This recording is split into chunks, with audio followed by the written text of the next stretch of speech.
Jungle.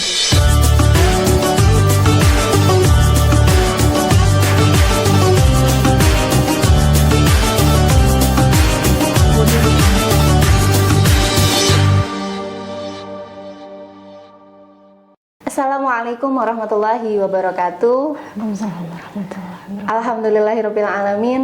Kita jumpa lagi di acara Mimbar Ramadan, membincang bimbingan agama di bulan Ramadan.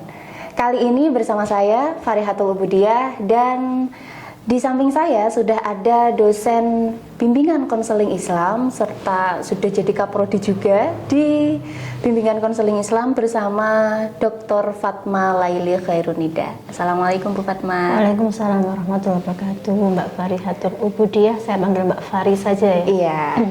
Oke, hari ini kita akan membincangkan tentang memaknai musibah. Ini musibah itu sebagai lahan untuk ibadah kita, mengharap keridhaan dari Allah Subhanahu wa taala.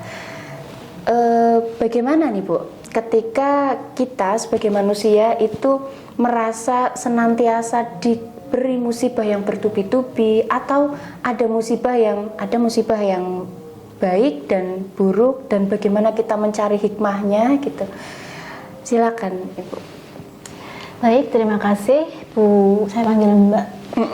Ini sudah Ibu, tapi saya panggil Mbak saja.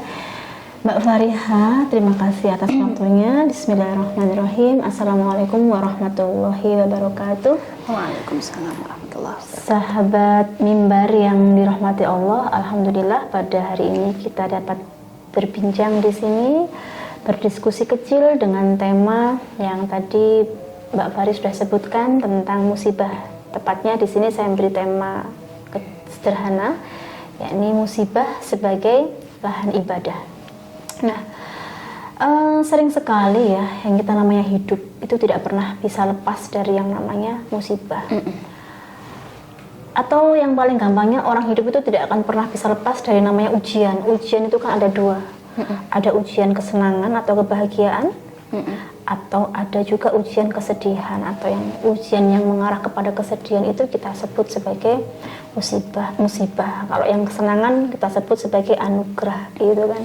Nah, dua-duanya itu baik karena Allah itu tidak mungkin menciptakan sesuatu kejadian apapun itu kalau tidak ada tujuannya. Nah, bahkan kalau sering kan kita baca quote itu kan, bahkan selembar daun yang jatuh dari pohon pun itu sudah menjadi ketentuan Allah.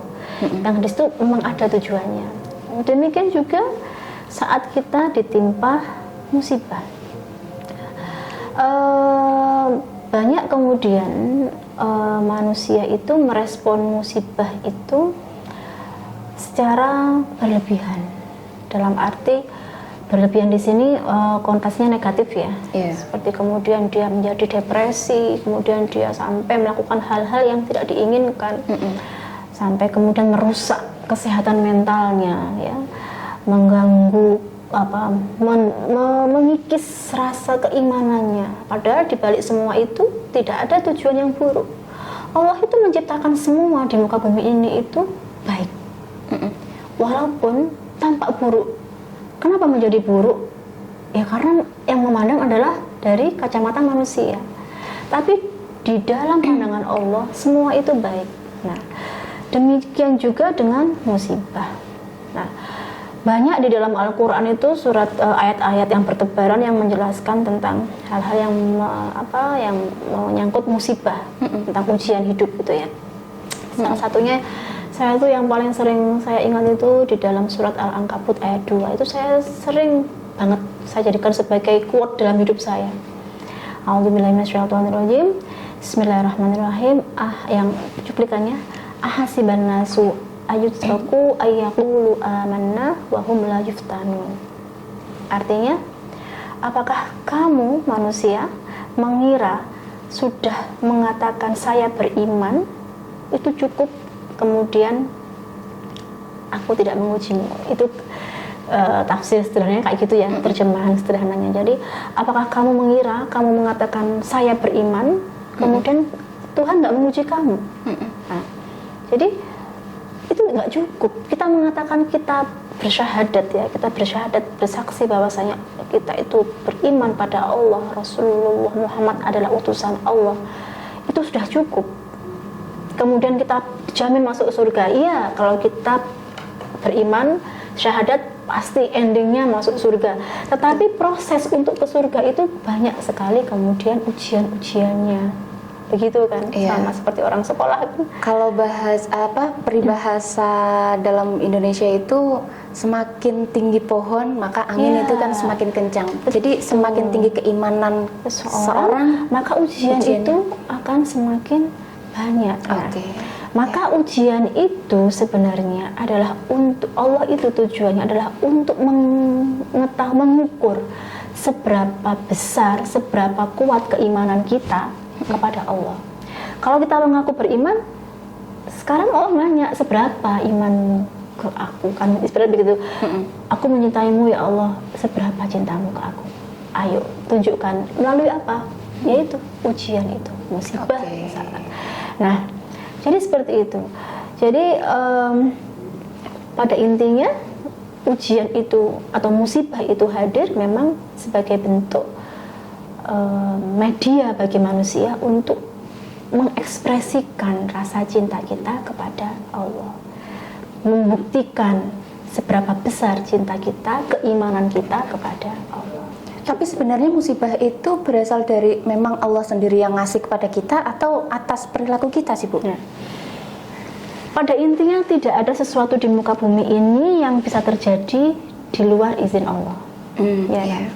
Entah itu memang musibah itu memang menjadi ketentuan besar dari Allah yang sudah ditetapkan sebagai takdirnya seseorang, itu takdir yang pasti bagi manusia, seperti kematian itu orang itu mau sembunyi kemanapun sudah nggak akan bisa kita bersembunyi dari kematian.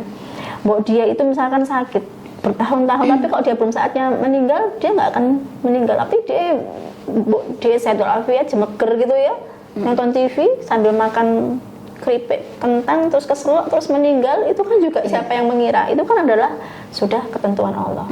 Tapi juga banyak musibah itu yang kemudian terjadi itu karena ulah manusia. Pasti itu. Contoh, kalau kita melihat bencana alam, kalau gunung meletus itu memang kehendak Allah.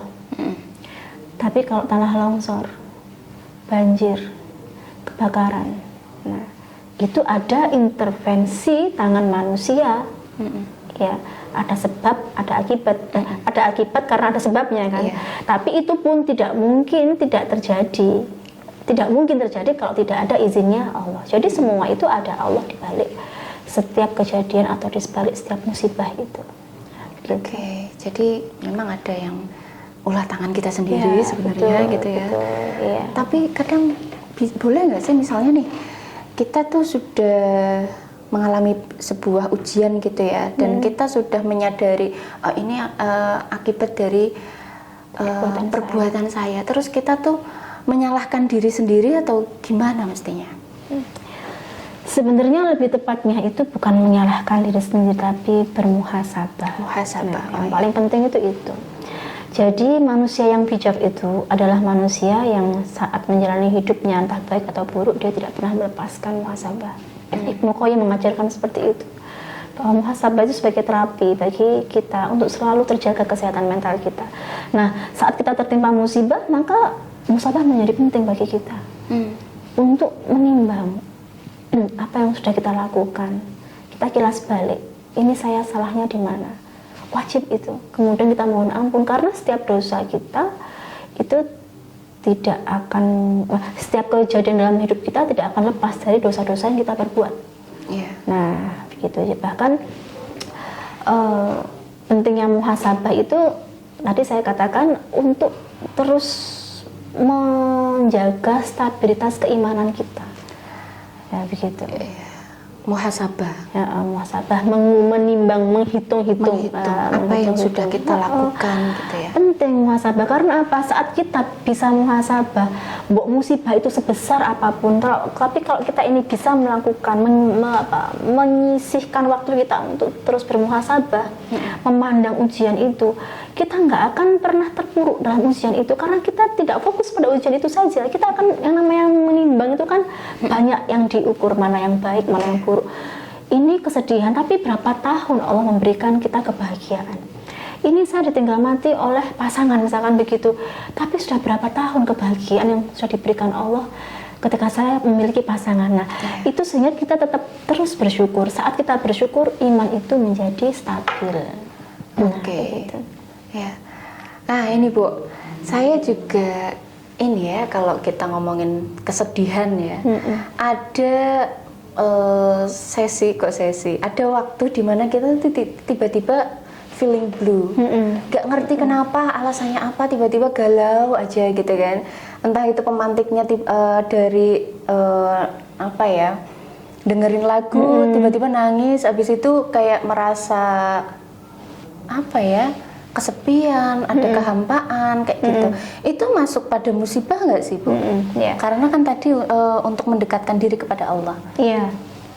Iya, feeling blue, tiba-tiba sedih, nggak ada sebabnya, nggak ada masalah, tapi kok sedih, tahu-tahu terus nangis begitu ya.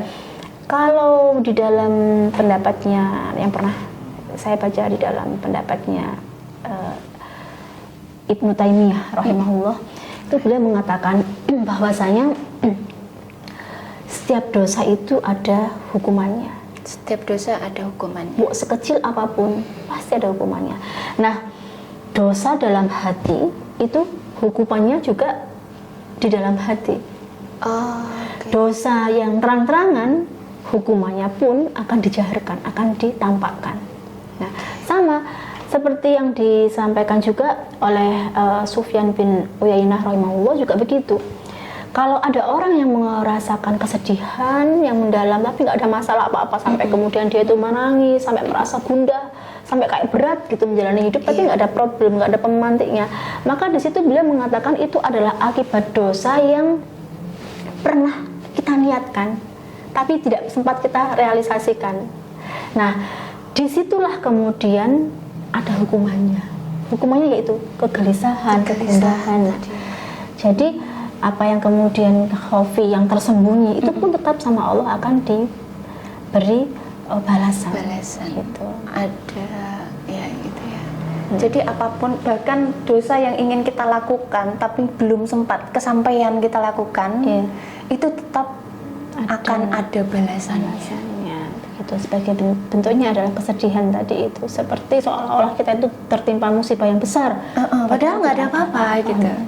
Ya kan, pentingnya istighfar begitu Mbak Fari, begitu ya, sering-seringlah kita beristighfar, pentingnya muhasabah juga tadi ya, bersyukur juga. Oke, terakhir deh Bu, karena waktunya katanya sedikit ya. Terakhir, apa yang mesti kita benahi, apa yang mesti kita muhasabahi setiap diri kita ketika ada musibah maupun sakjane sebenarnya nggak ada kelihatan lagi ada musibah gitu ya, atau lagi ada ujian, tapi kita kadang nggak sadar kalau ini adalah sebuah ujian. Terus apa yang perlu kita muhasabahi setiap hari? Ya, maka orang yang bijak itu orang yang setiap hari adalah mampu menyisakan ruang dalam batinnya untuk bermuhasabah. Jadi misalkan mau tidur, atau lagi sholat malam, atau lagi qiyamul lail itu ya, atau ya habis sholat isya itu kita hitung hari ini apa yang sudah kita lakukan, berapa dosa yang sudah kita lakukan. Itu kita harus ngaku dengan diri sendiri. Ya. Dan jangan lupa berapa juga nikmat yang sudah Allah berikan, walaupun kita nggak akan pernah bisa menghitung, tapi berusahalah untuk terus menghitung.